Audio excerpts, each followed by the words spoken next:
জ্বর হলেই আমরা যে ঔষধটা সবচেয়ে বেশি খাই সেটা হলো প্যারাসিটামল।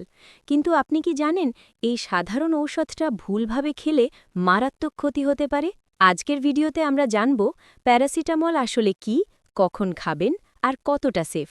প্যারাসিটামল কি? প্যারাসিটামল হলো একটা খুব কমন পেইনকিলার এবং ফিভার রিডিউসার। এটা শরীরের টেম্পারেচার কমাতে এবং ব্যথা কমাতে সাহায্য করে। আমাদের শরীরে একটা কেমিক্যাল থাকে, প্রস্টাগ্ল্যান্ডিন, যেটা পেইন এবং ফিভার বাড়ায়। প্যারাসিটামল এই কেমিক্যাল কমিয়ে দেয়, তাই জ্বর ও ব্যথা কমে। মাথা ব্যথা, জ্বর, শরীর ব্যথা এই সব ক্ষেত্রে ডাক্তাররা সাধারণত এই ঔষধটা সাজেস্ট করে। কখন প্যারাসিটামল খাবেন?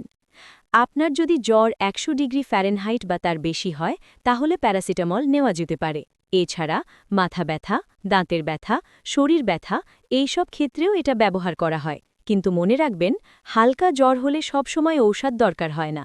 কতবার খাওয়া সেফ? সাধারণভাবে একজন প্রাপ্তবয়স্ক দিনে ৩-৪ বার প্যারাসিটামল নিতে পারে, কিন্তু ২৪ ঘণ্টায় নির্দিষ্ট লিমিটের বেশি নেওয়া উচিত না। অনেকেই দ্রুত ভালো হওয়ার জন্য বেশি খেয়ে ফেলেন, এটা খুবই ডেঞ্জারাস। এখন প্যারাসিটামলের পার্শ্ব প্রতিক্রিয়া বা সাইড ইফেক্টস জেনে নিই। প্যারাসিটামল সাধারণত সেফ, কিন্তু বেশি নিলে সমস্যা হতে পারে। সম্ভাব্য পার্শ্ব প্রতিক্রিয়া: লিভার ড্যামেজ, বমি বমি ভাব, দুর্বলতা।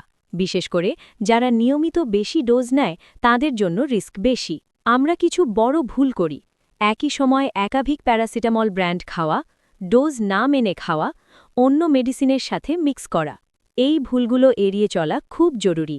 প্যারাসিটামল একটা ইউজফুল ঔষধ, কিন্তু সঠিকভাবে ব্যবহার জরুরি। সবসময় ডাক্তারের পরামর্শ অনুযায়ী ঔষধ গ্রহণ করুন।